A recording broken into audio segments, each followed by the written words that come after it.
Okay. The session is a plat refresher. Um, Started thinking afterwards, maybe refresher is not quite the right word. This is really not going to be a how-to plat because you all as design professionals, you pretty much know how to plat. I certainly don't need to go into that kind of information, but I am going to talk about, again, the process that we have here in the city of Arlington as it has been developed post House Bill 3167. And then I'm going to address 5 or 6 frequently asked questions or very common concerns that have been raised either about our plat process or um, how do you improve chances for Planning getting development. certain levels of approval. So again, with that in mind, I'll push forward the topics to be discussed. Again, the overview, and then the following 6 items will be discussed. What happens during the shot clock? And I'll be showing what happens from the time an application or a submittal is filed until it goes through the Planning and Zoning Commission. And then importantly, and probably the most often asked or voiced concern or how to is how can I get to approved with conditions? Okay. Then how and when should I request an extension? Okay. What's the permit number and their job address? Steve, if you would mute yourself, please. How and when I should request an extension. The House Bill 3167 does allow for an extension of the shot clock period. So I'll be explaining that. Then implications of the 15-day shot clock, which is really not friendly to either, in my view, either the development community or the city staff. I understand the purpose of it, but it's really not very friendly in terms of time requirements for everybody. And it's really something to be avoided if we can. And then does having a vested project help when it comes to platting? Because we get requests about that from time to time. Okay, overview of the Arlington plat process. You've seen this slide before. It's the same slide that was used back in the late summer, fall of 2019, as 3167 became effective on September 1st, 2019. And hasn't changed. It's still the same, but we have made a lot of and evolved into a lot of various improvements on some of the steps. But it always begins, as most of our submittals do, with a pre-application meeting.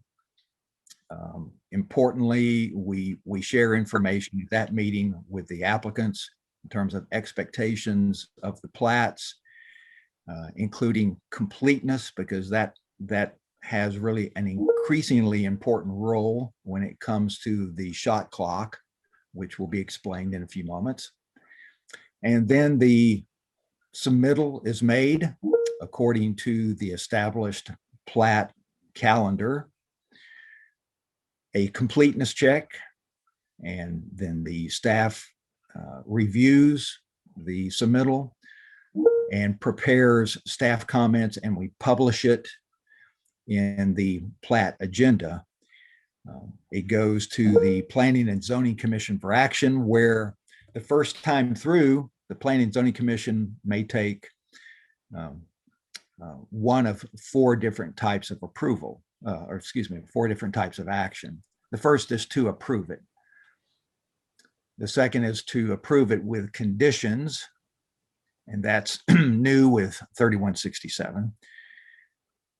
They can also approve a 30-day extension, again, which I'll explain more about after a while, or they can disapprove it. Okay. Each of these levels I'll have more to say about in a few minutes. If it is disapproved, then the applicant has a written statement of reasons for disapproval. And in the days and weeks following, because there's no time limit then set on how quickly or how slowly the applicant chooses to work after a disapproval. The statute does not allow the city to set a deadline. The applicant should address all of the reasons that are stated in the written statement of reasons for disapproval before then filing a response. And you'll hear me refer to a section number. It's section 212-0093 response. That is the response from the applicant back to the city that addresses the reasons for disapproval. So the applicant files the 212-0093 response. Once again, that places it into a 15-day shot clock, so half the time period of the original shot clock. Staff must review the response. Hopefully it's responsive and takes care of all of the deficiencies that were noted in the original written statement, and then prepares the staff report to be published once again on the Platte agenda, and goes to the Planning and Zoning Commission, hopefully for final action. At that time, one of three things will take place, which we hope it's only two things that actually take place. One is to approve it outright. If all the conditions have, or not conditions, but deficiencies have been addressed, then the Planning and Zoning Commission will approve it in total. Or it may have an approval with conditions. Finally, if the deficiencies noted in the written statement of original disapproval have not been adequately addressed, okay, then it may be denied. This has happened a few times, not very often, but it may be denied, which is tantamount to disapproval. But the impact of a denial after going through the 15-day shot clock is that the next step for the applicant is to begin the process anew with a new application. Okay. In the slides that follow, then I'll refer back to the various stages on this chart here. Oh, and I should mention, following this meeting, we will send out a copy of the slide presentation to all those who are participating this morning so you can have the information. What happens during the 30-day shot clock? I think it's important for everyone to understand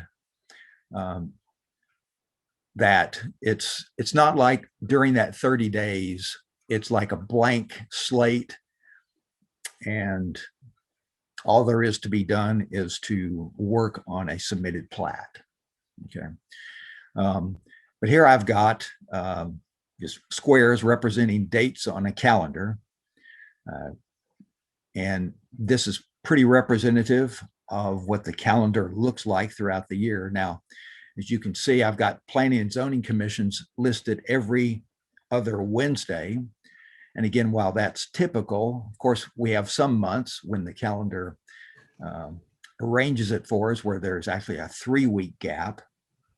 But the typical scheduling is every other week. The first and third Wednesday of the month is when the Planning and Zoning Commission takes place. If you have submitted a plat, you're familiar with the plat submittal calendar, which is on the web page for platting, which I believe is a very good web page in terms of the information it provides. And so if you haven't had a chance to go there and read all the information in full, you may want to make a note to do that. But there's a link to the calendar on that page, and it provides information on when a plat may be submitted. And importantly, what happens next after it has been submitted. So the top row of this particular chart here, okay, represents what we call the submittal week. We provide a full 5 days, the week of a week for submittal. Now, of course, there may be holidays in there, but everything is done now electronically, so you can make submittals in the submittal week all the way up to 5 p.m. on the Friday of submittal week. However, once it's submitted during submittal week, we do not look at it. We do not start the review during that week. Okay.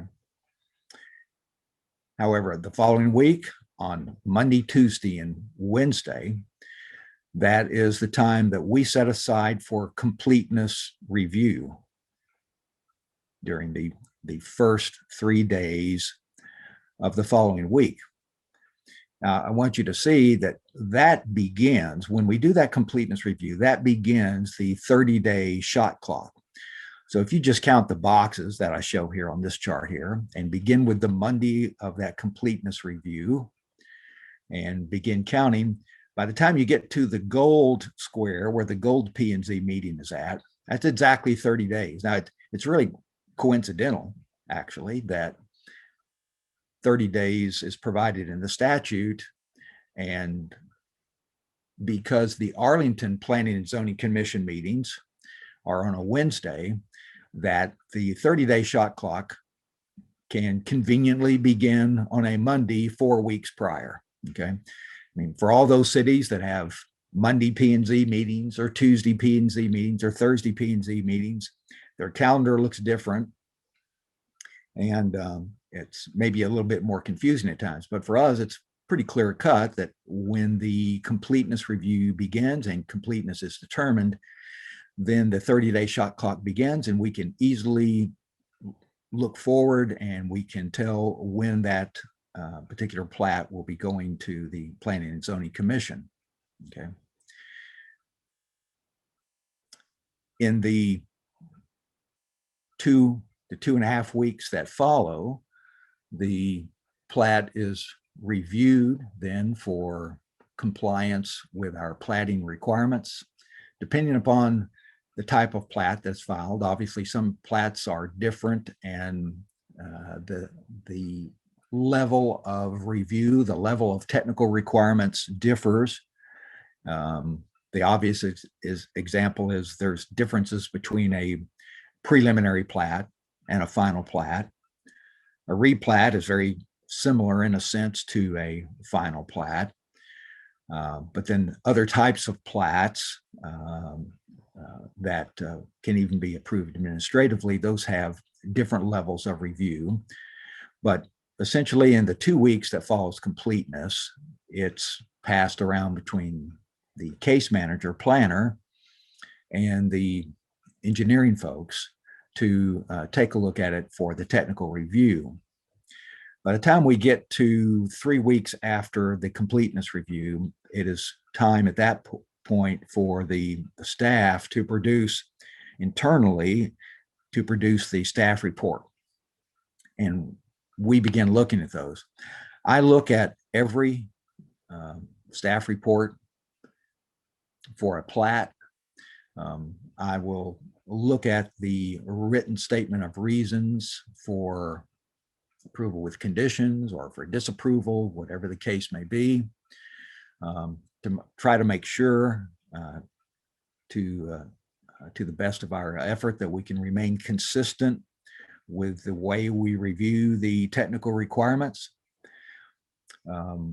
Might say one of the things that I always look at this stage, if it's a plat that requires some sort of exaction, and most of you know what I mean by that, such as a right-of-way dedication, in other words, a taking of property, then I always look at that exaction to try to make a good determination that it's roughly proportional to the extent of the development that is being proposed on the proposed site. So those are some of the things that we review. Then on the Wednesday, 1 week prior to the calendared Planning and Zoning Commission meeting is when we push out the agenda. Now, sometimes we do get a little late because maybe there's a question about a plat or two. We can't quite push it out on that Wednesday, but by and large, it is our goal internally, administratively, to push out the written statement of reasons and the determinations about plats 1 week prior to the Planning and Zoning Commission meeting. Now that is done with a very clear purpose in mind. First of all, is that we're trying to push out the statement of reasons to the applicants so they can see them well in advance of the P&Z meeting. But it also does provide an opportunity for the applicants to look at those written reasons that we are giving in the case of approved with conditions or disapproval, and make some last minute changes. Now, I want to be careful about how I frame this. While you have the opportunity in the coming days then to contact us and say, hey, as to this deficiency, I just took care of this. Will this work? Let me show it to you, and so forth. We can do that. Now, we're not asking at that point that we get a full-blown resubmittal as such, okay, because it's really not time for the 212-0093 response, okay?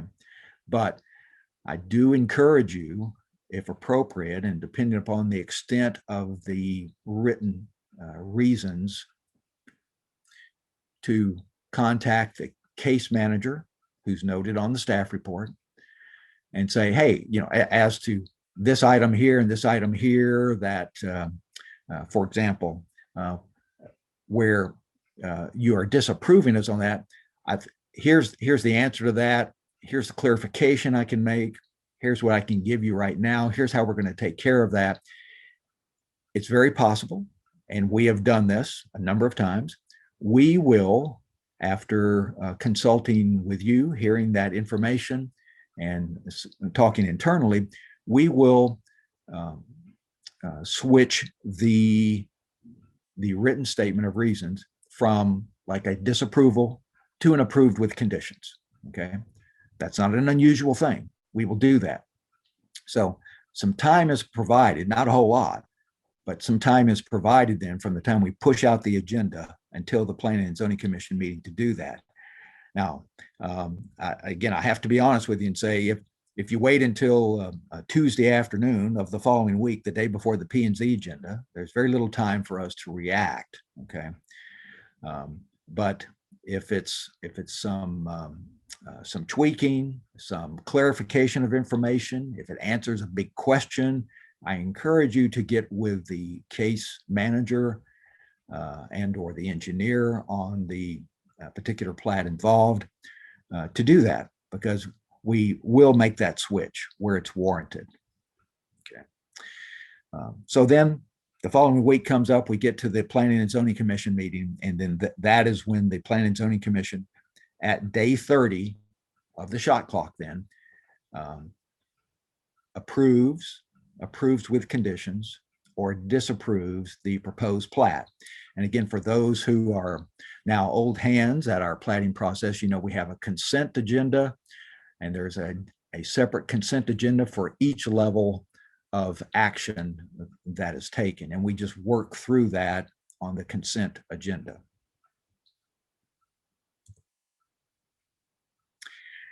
Let's talk about the one that a lot of people ask about, which is that getting to approved with conditions.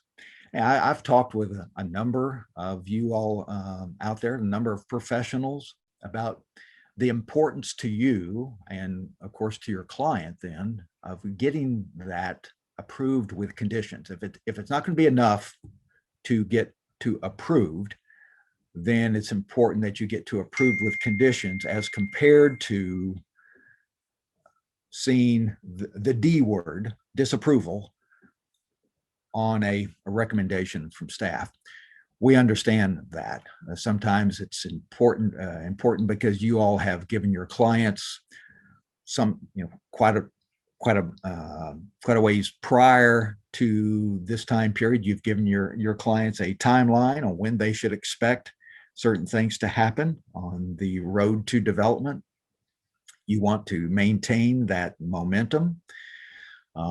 Some of you have told me that it actually presents for you as a professional a little bit of a billing problem with billing your client for services at certain points of the process if there's not an approval. In other words, a disapproval doesn't cut it.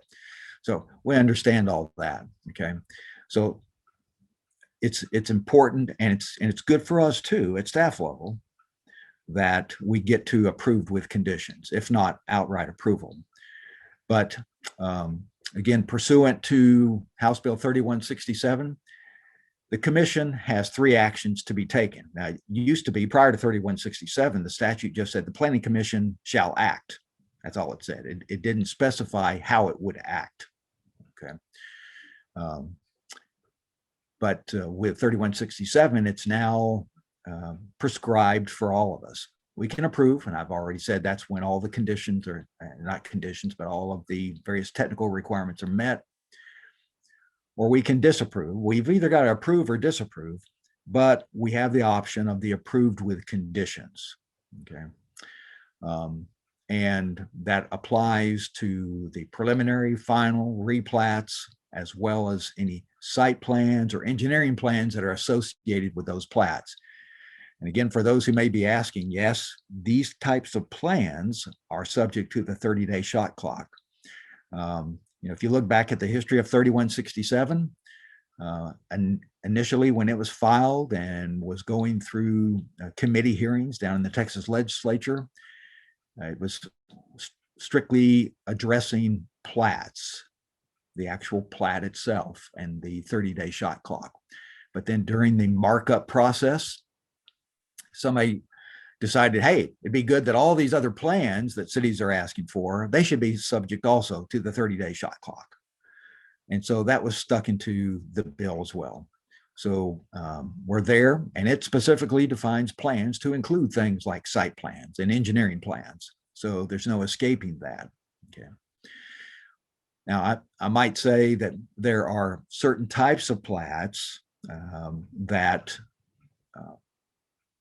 where administrative action is possible. I'll cover those quickly here before moving on to the details of approved with conditions. But don't forget that you have the option where it's appropriate for an amending plat or minor plats, which can be approved administratively if there are no conditions or deficiencies.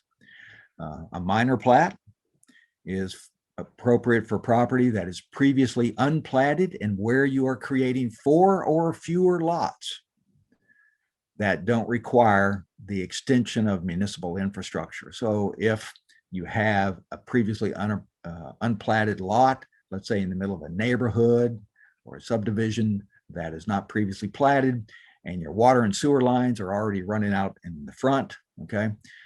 You've got all your utilities, it's already there.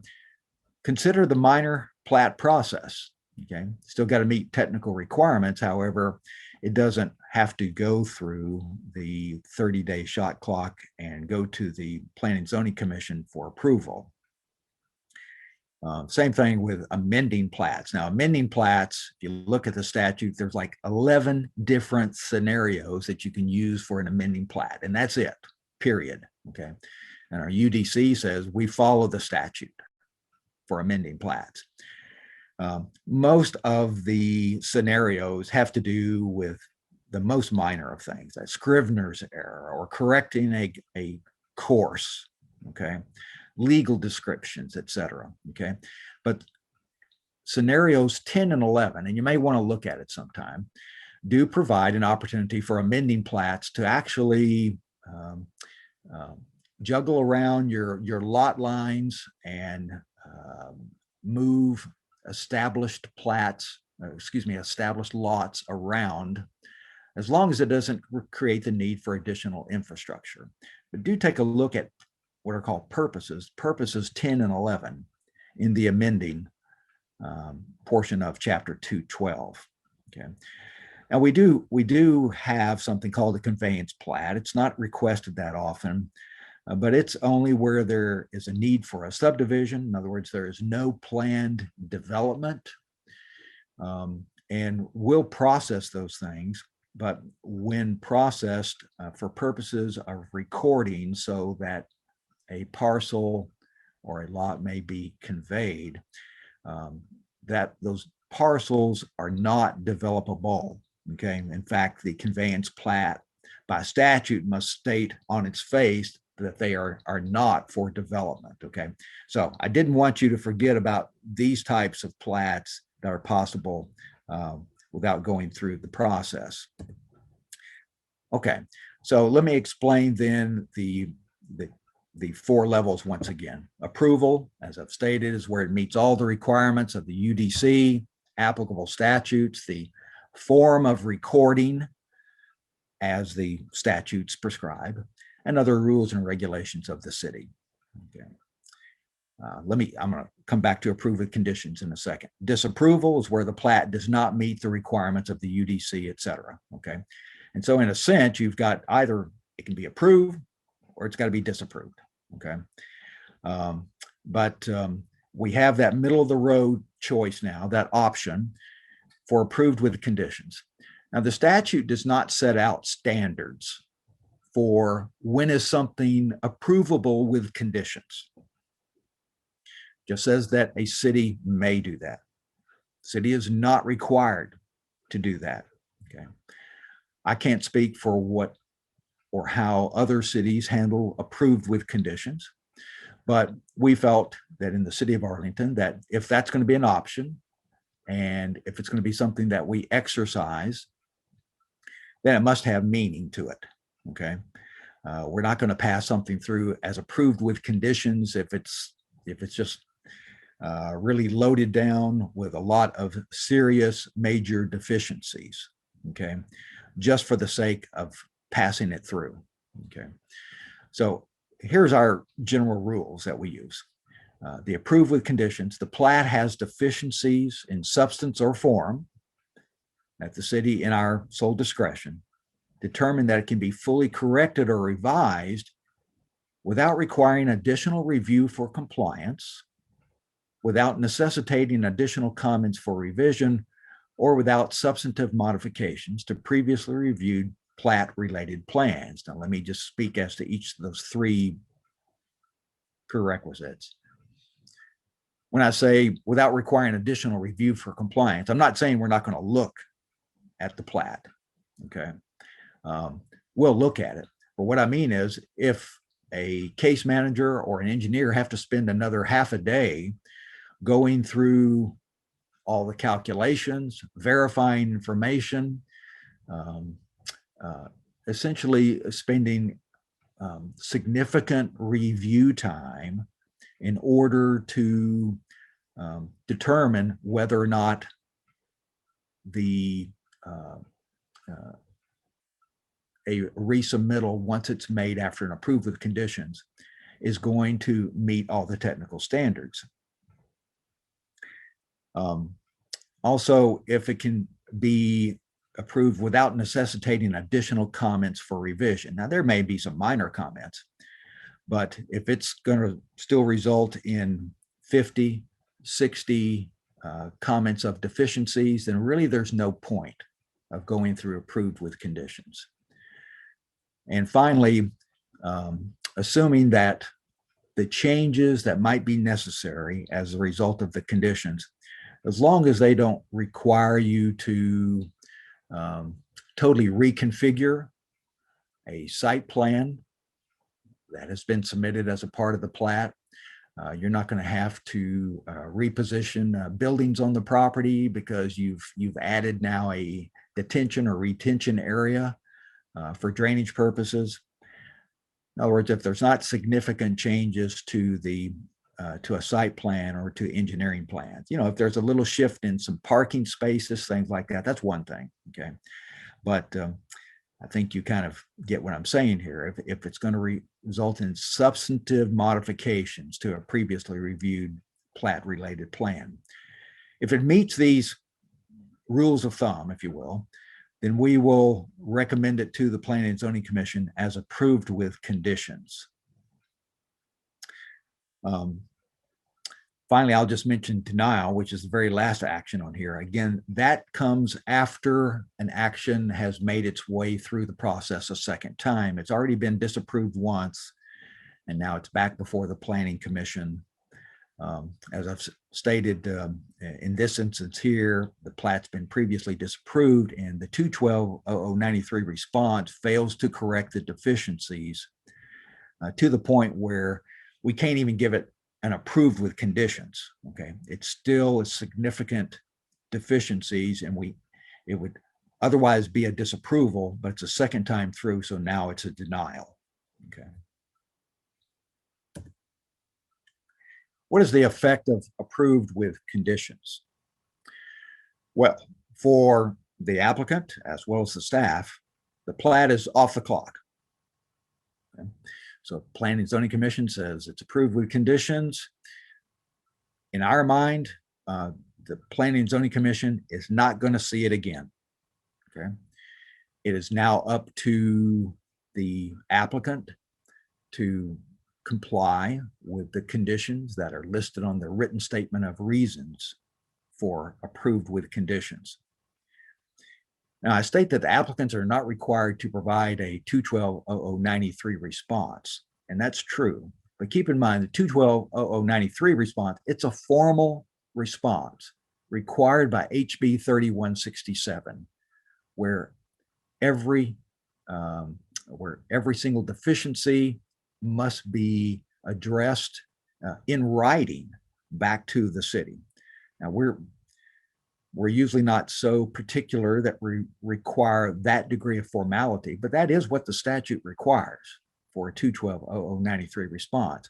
But the applicants, once they get approved with conditions, they certainly need to address all of the conditions that are listed. Work with the case manager, work with the engineers to resolve each and every one of those conditions, revise the plat and so forth until all of the conditions are met. Okay. Keep in mind that approved with conditions is an order of the Planning Commission. So if there are 25 conditions on the written statement, those are orders of the Planning Commission. Unless it's the most minor of conditions on there, please don't ask us to reconsider or to change our mind or waive a condition or something like that. At this point, the Planning Commission has already spoken, and that constitutes an order. And so really at staff level, we're under the obligation to make sure those conditions are now met. And keep in mind that a plat that is approved with conditions is really not approved until the city determines that the plat has been corrected or revised to adequately address all those conditions in the written statement of reasons.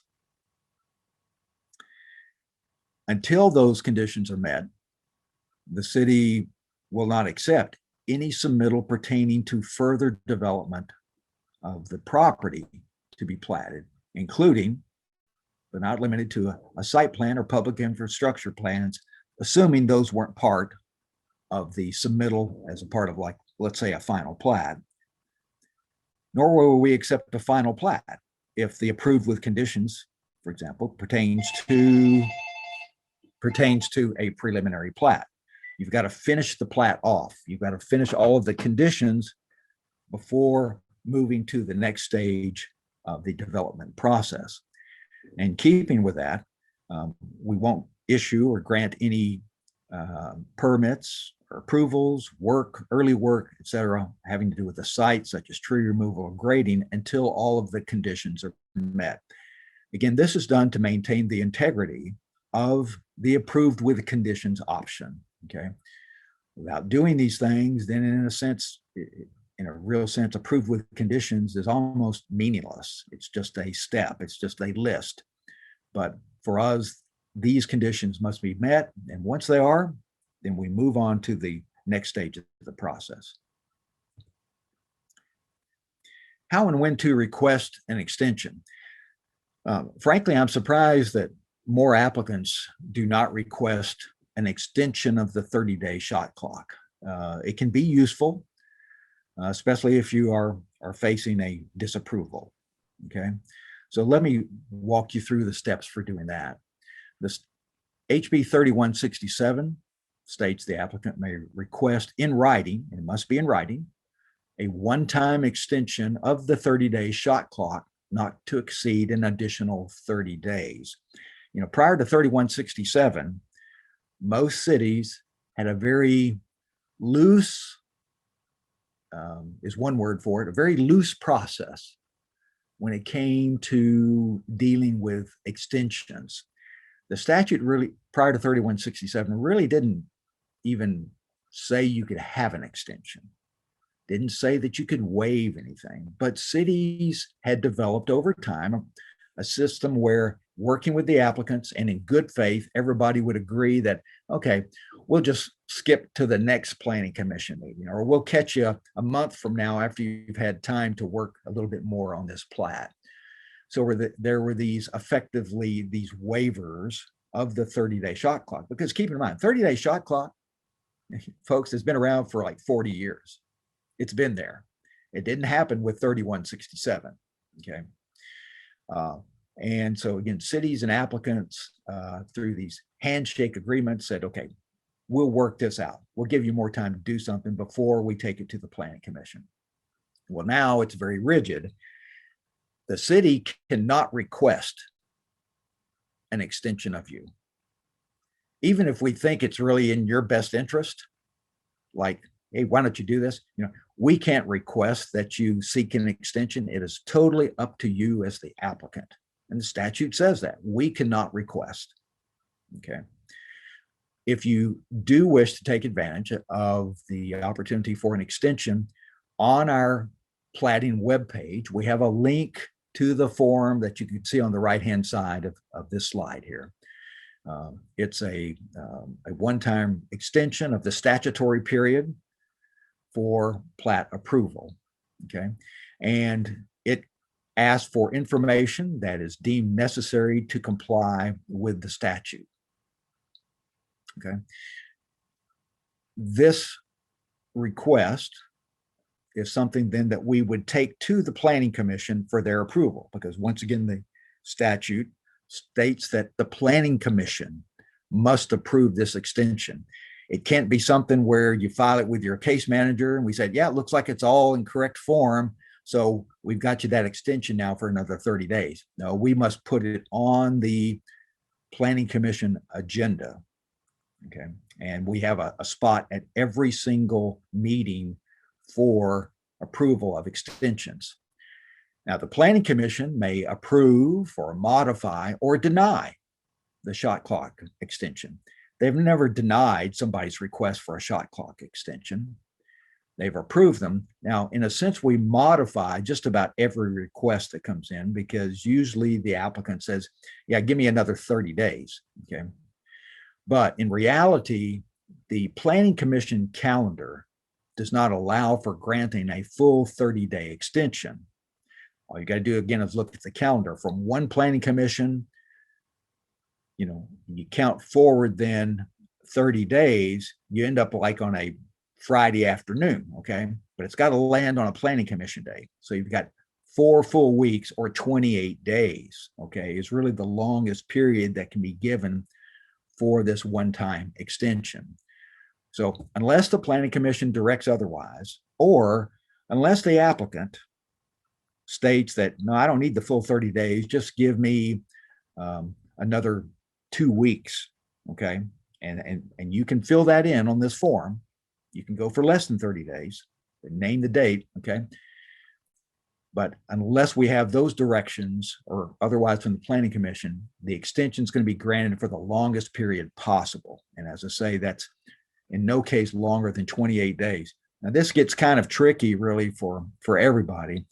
If we have, if we're in that period of the year where the calendar says there's going to be a 3-week gap in between P&Z meetings, it kind of throws this whole plan a little off kilter. We'll provide as long as we can, but once again, it's not even going to reach 28 days at that point. Okay. Again, you can download this form on our platting webpage, fill it out, email it to your case manager no later than 24 hours prior to the Planning Commission meeting.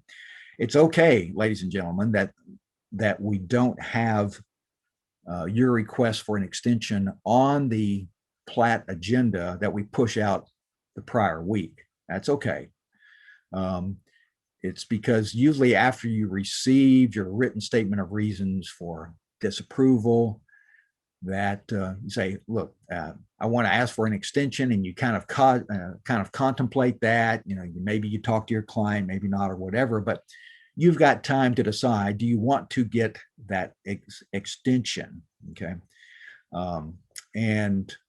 So get it into us. It's an easy thing, very easy thing for us to take your written request and get to the actual Planning Commission meeting, and then have the commission deviate from the calendar where they take your plat action item, which is maybe for disapproval. It is removed. It's put on the portion of the agenda for an extension request, and the Planning Commission approves your extension request.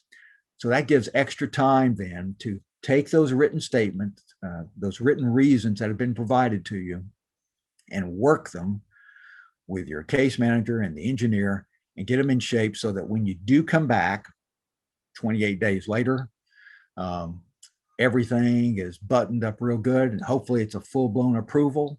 If not, just a real simple approval with conditions. That's what we want to see happen. So do keep in mind you have this option if you find it's useful.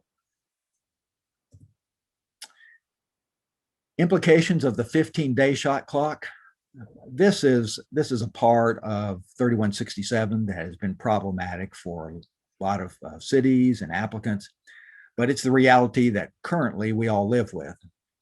So if there is a disapproval on the first go through with the plat, then we provide in our plat calendar, we give you information on when you may file that 212-0093 response that the statute requires. When you file that, it goes on a 15-day shot clock. And because of that, we have very rigid rules, and I'm sorry, we must comply with, about when you can file that 212-0093 response. And in this slide here, it's basically the Tuesday and Wednesday, 2 weeks prior to the targeted Planning and Zoning Commission meeting. Okay. Now, there's no completeness check that is done at that time. So if you file it at that time, then it's going to automatically go on to the P&Z 2 weeks later for a disposition. But our review must take place quickly. Hopefully everything is addressed and it's a simple review. Our staff reports and my review then take place on the Monday and Tuesday of the following week. We push out the agenda, just as we do for all other plats that are scheduled for action on a week prior to the P&Z meeting. And hopefully everything is okay. As I've said before, really once it goes into, once it passes through the Planning and Zoning Commission the first time, the city cannot impose a deadline for resubmittal. So you really have all the time you need in the world to work on those reasons that are given in the written statement of disapproval. Take your time, knock them out. That's my suggestion to you. Don't be too hasty, because keep in mind, if you push something too quickly and it goes to P&Z and it has to be denied, then you're starting the process again. Please consult the plat calendar for the appropriate submittal window.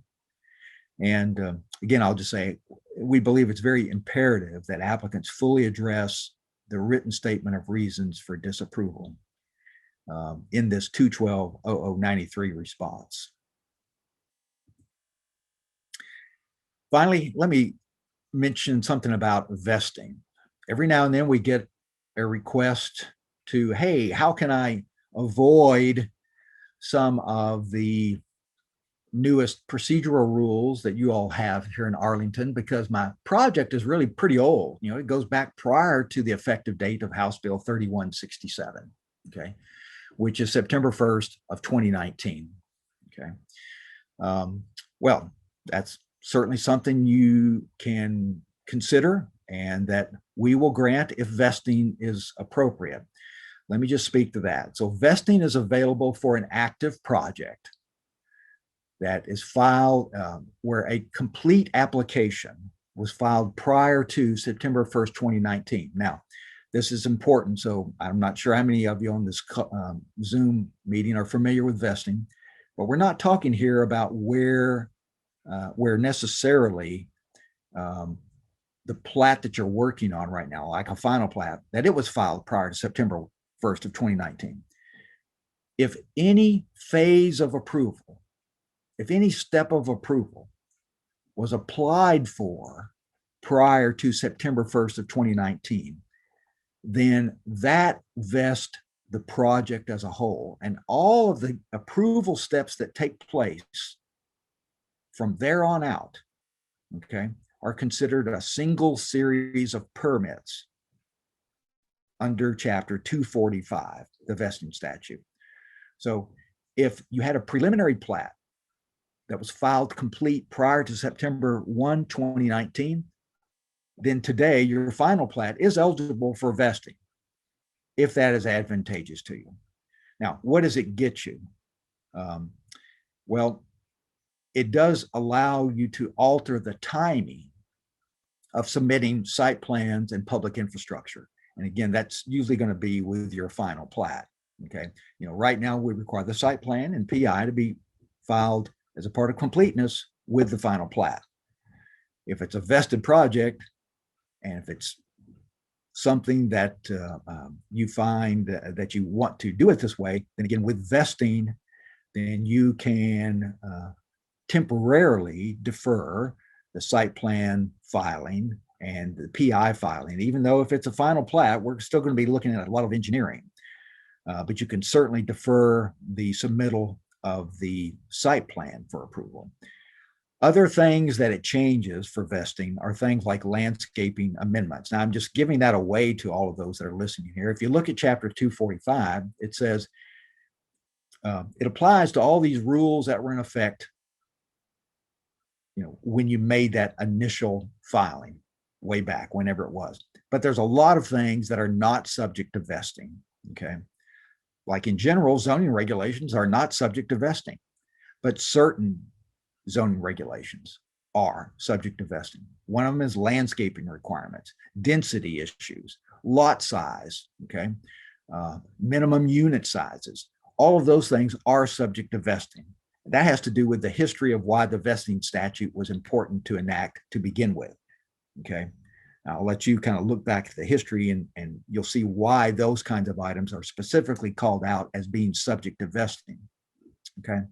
But in the case of landscaping amendments, let's take, for example, our recently approved amendments to the tree preservation and mitigation ordinance.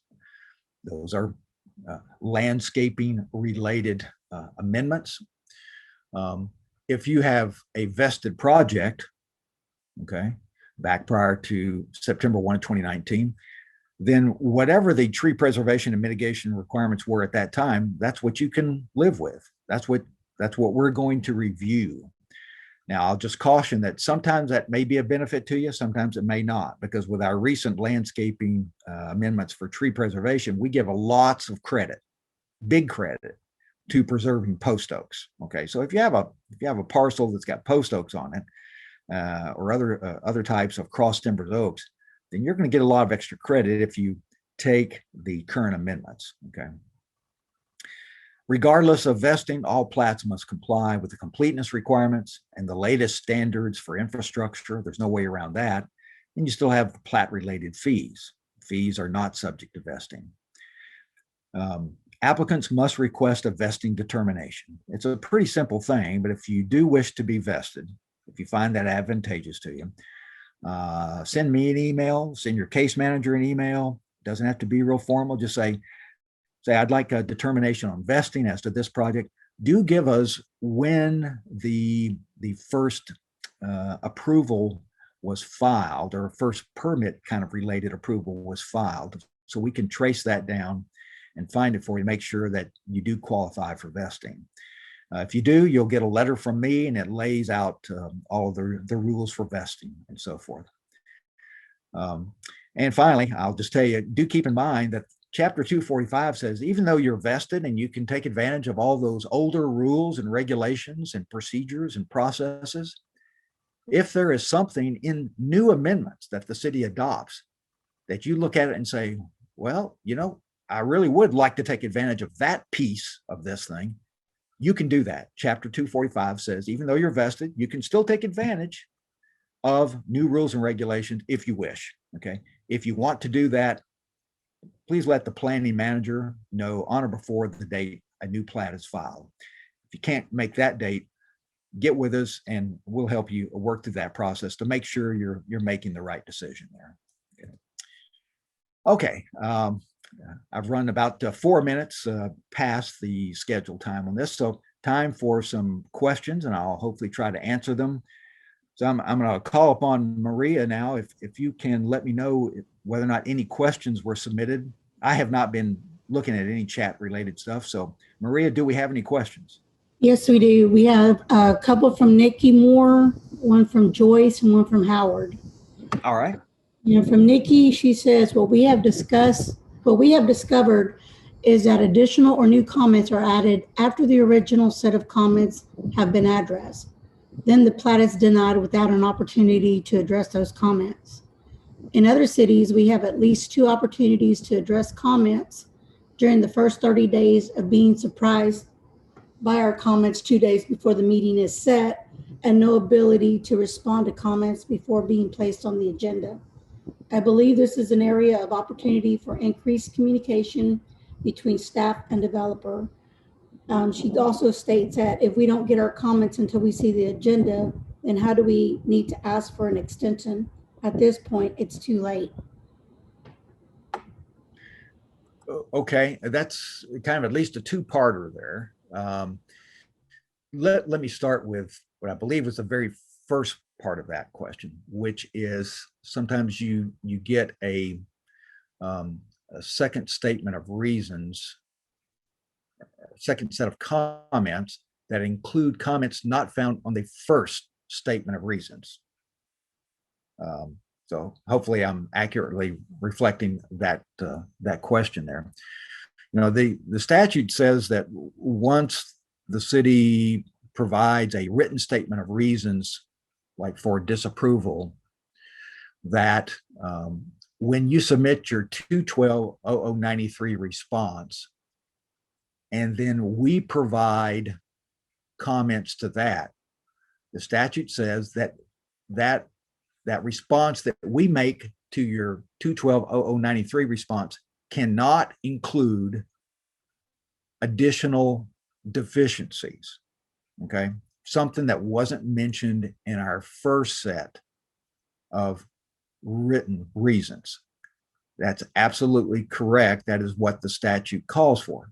Now, while the statute doesn't say this, okay, most cities do believe that there's an exception to that, and that is if the 212-0093 response that we receive from applicants includes new information or new facilities or changes to significant changes to the original submittal that require comments that weren't appropriate to make the first time through, we're going to make those comments. Okay, so the second time through, there may indeed be some new questions or noted deficiencies, but they should not be new if or unless the 212-0093 response presents new information that brings up that question or brings up that deficiency. If we were able to see it the first time, then we should have made that comment then. But if it wasn't something that was obvious and was not really presented on the first submittal, but it is on the second submittal, then we reserve the right to make a comment. Okay. Now, the second part, I think, of the question has to do with just this timing of when we push out the written statement of reasons. 1 week prior to the Planning and Zoning Commission. We understand. And I've heard that comment that when we push that out, at that point, it is 3 weeks into the review process. Even though it still has a week to go before it gets to the Planning Commission, it's 3 weeks into the process, and that is usually going to be the first time you see that extensive list of reasons, whether it's for the approval with conditions or disapproval. Okay. That is not ideal in my mind. Okay. Because in essence, we are going longer on our target performance times for review. It is, however, part of the just the timing reality that we have to contend with. Let me go back here for just a moment. You take a look at the shot clock calendar.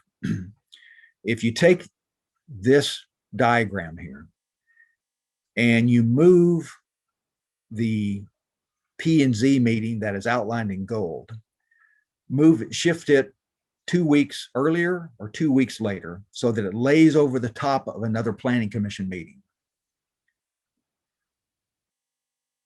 What we have are overlapping processes that are going on all at the same time. While we are preparing for your Planning Commission meeting in the gold square, we're going through the same process for the Planning Commission meeting in the white squares. Okay. So, for example, in that first week when we are looking at completeness, while we are reviewing completeness for your project and for all those that have been submitted in the prior week, we are a couple days away from a Planning Commission meeting.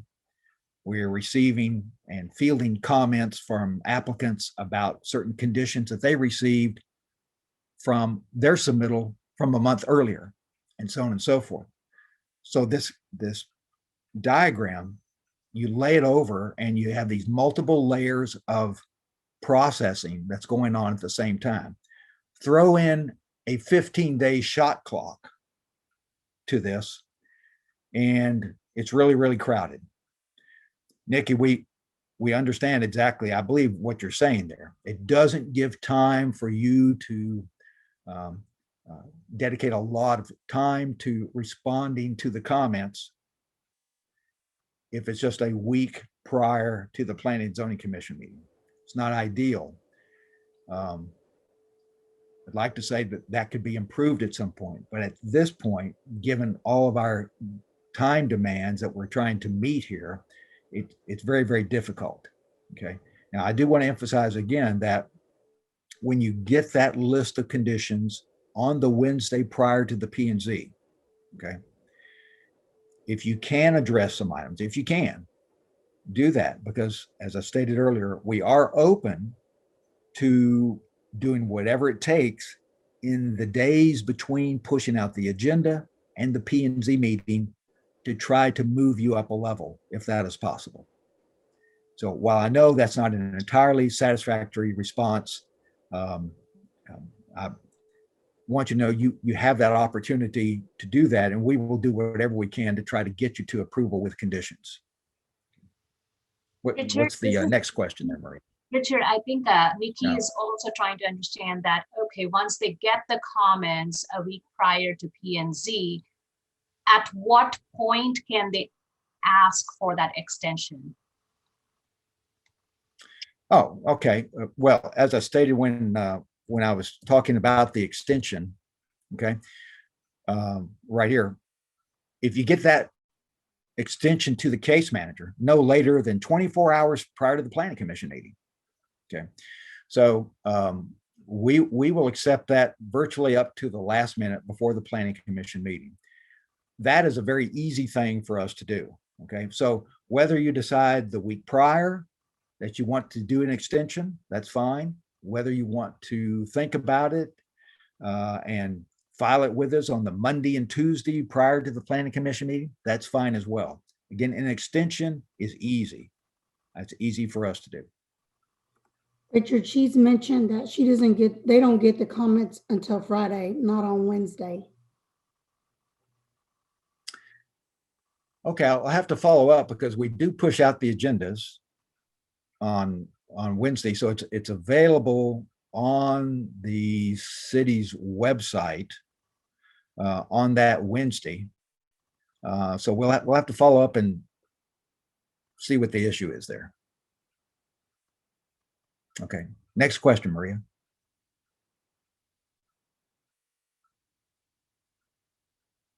Maria? Can you hear me now? Yeah, I can. Okay. Gotcha. This one is from Joyce. For projects with complicated engineering, there should be a way to submit the preliminary engineering in advance so we are not sent numerous standard boilerplate comments because the reviewing engineer doesn't have the time to adequately review the project. Okay. All right. Let us answer you offline about that. Because I want to more fully understand exactly what you're referring to there. The next one is from Howard. It says, what effort is being made by the city at the legislature to revoke this bill? Well, I'm yet to see a bill that's been filed on this. Now, it may have been, but our legislative office, at least I'm not aware of any changes that have been proposed at this point. I know that that TML and the Texas American Planning Association, we definitely have ideas about how we would like to see amendments made.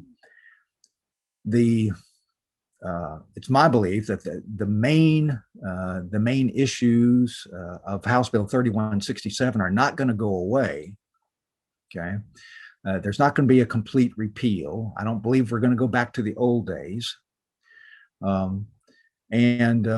Part of the problem, and this is the problem with any legislative body, is that the authors of these bills, they listen to maybe some of their constituents, even though it goes through a hearing process at the House or the state Senate, it doesn't necessarily provide a good forum for people to give a lot of input on how to make the bill work better before it gets passed. 3167 didn't have a lot of city input at all as it made its way through the process.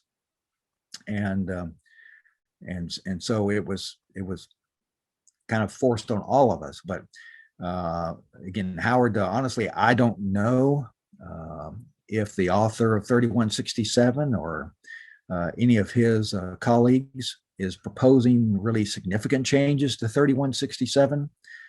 But if any of them do, we'd love to have a say in that. We'd love for cities to have a stake in it. And so the City of Arlington's legislative office, as well as PDS, we'd be glad to give input.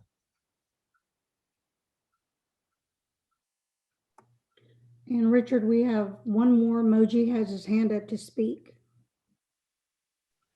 Good morning, Richard. Hey, good morning, Moji.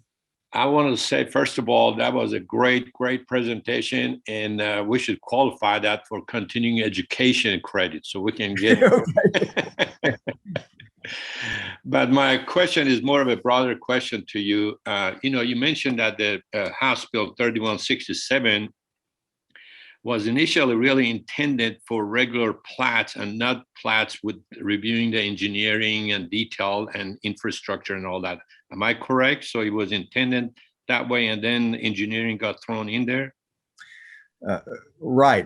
The original filing of 3167 was going to make amendments as to the plat shot clock, but during the markup process, they added the word plans. And so that's what brought in the site plans and made public infrastructure and so forth also subject to 30-day shot clock. I guess my question, the reason I'm bringing that up is because there are times that we have properties that we don't have any development plans for them, but we wanted to get it platted. So is that maybe that's where it was intended? Because, and I want to know under which scenarios can we have a property platted without full engineering request from the city that they require a development plan? Because quite frankly, if you got 10, 15 acres and you got all the, or smaller lot, it doesn't matter the size of it, but if you got all the infrastructure in place, can we plat that without going through engineering? Okay. Before I answer, let me just make sure I'm clear. So you've got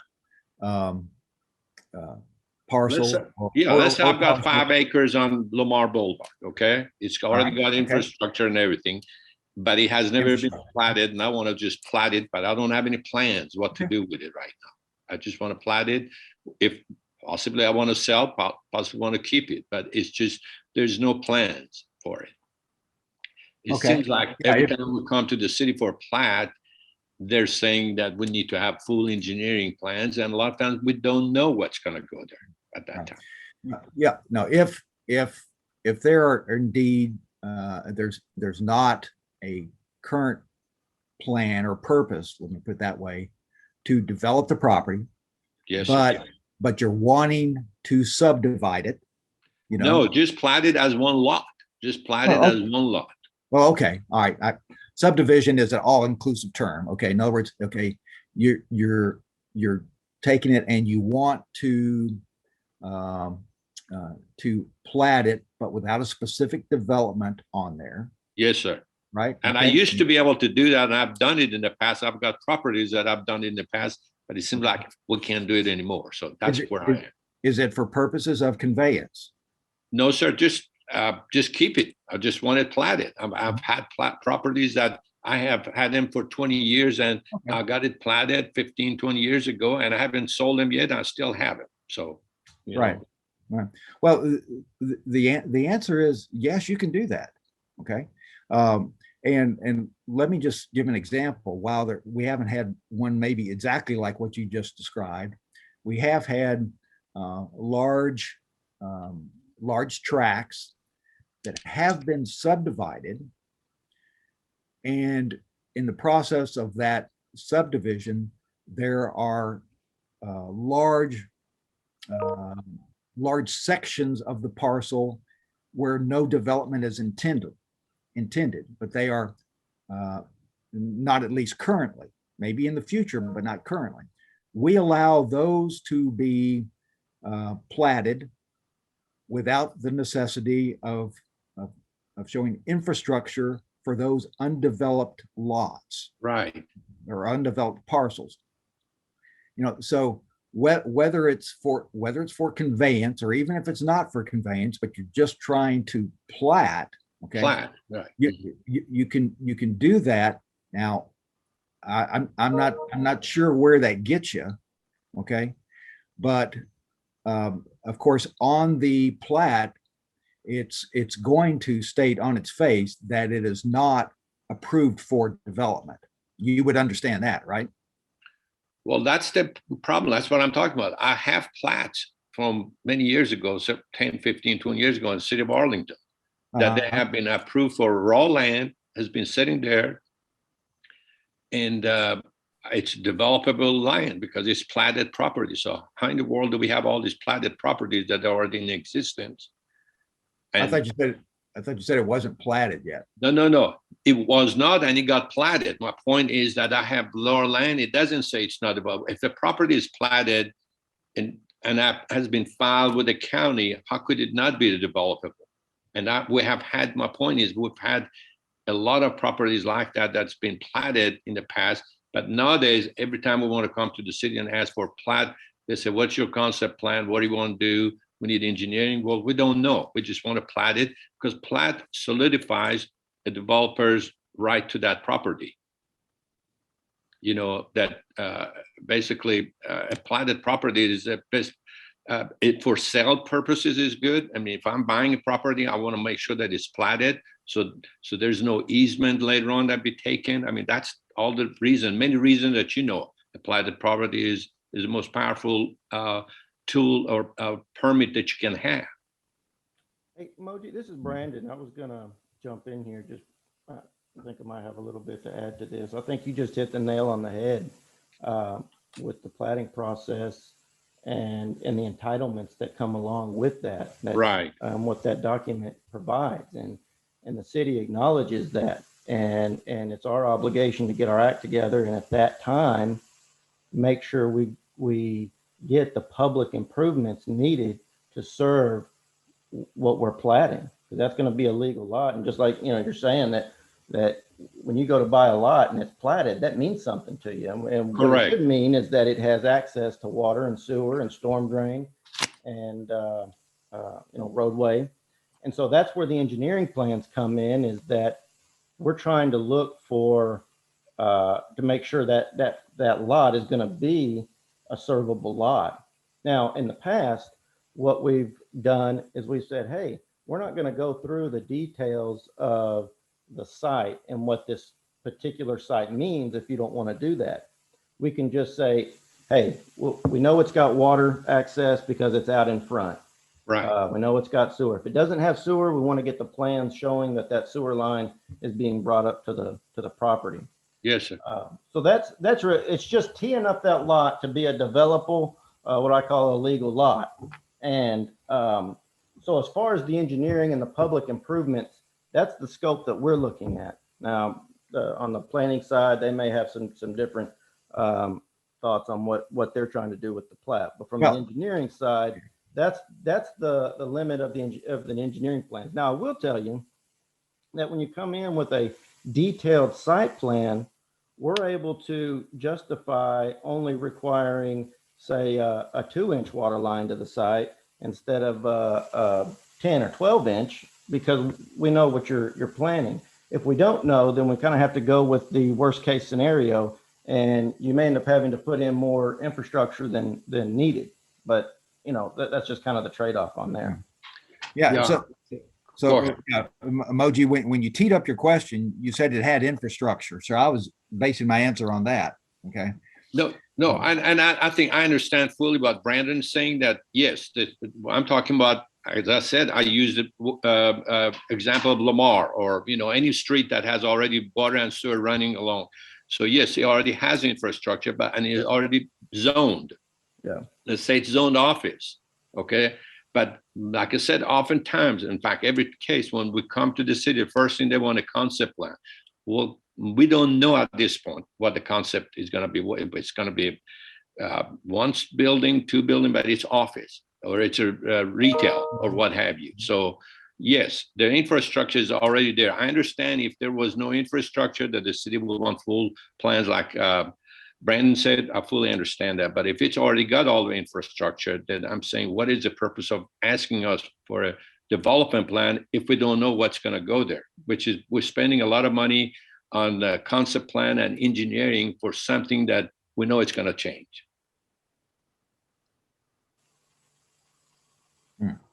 Okay. So that's the dilemma. Let me give the nebulous answer and say, well, case by case. Okay. Yes, sir. Well, so if you have that circumstance again, then get with us, and, you know, we'll try to work with you the best we can to make it as painless as possible. Right. I mean, if you've got a limited purpose in going through a process, then, you know, we don't want to make it any bigger deal than it needs to be. Okay. And we'll try to help you. Right. Well, I appreciate it. And that's why I'm saying that we need to be open-minded about those type of deals, because, you know, there are cases like quite frankly, Viridian is a good example. I mean, we buy land and we're said that we want to plat it, but that we don't know what's going to happen, or other part of the town, because it's developing, and it might be 5 years, 6 years before we know what's going to go there, but we want to go ahead and get it platted, So Sure. anyway, that's where we are. I appreciate that, and I didn't mean to take up so much of everybody's time, but that's been something that's been lingering in my mind. So Okay. Well, thank you, Moji. Yeah. Listen, I appreciate everyone in attendance today. If there have been additional questions, Maria, that have been sent to us as we've been answering these, then we'll answer those offline. And we'll try to follow up on some of the other questions that have been asked, just to be clear in terms of what people are needing clarification about or definitive answers on. We'll certainly try to do that. I appreciate everybody tuning in this morning. I do hope this was helpful to you in some way. And so give us a call whenever we can assist with your plat. Thank you very much for attending. Thank you, Richard.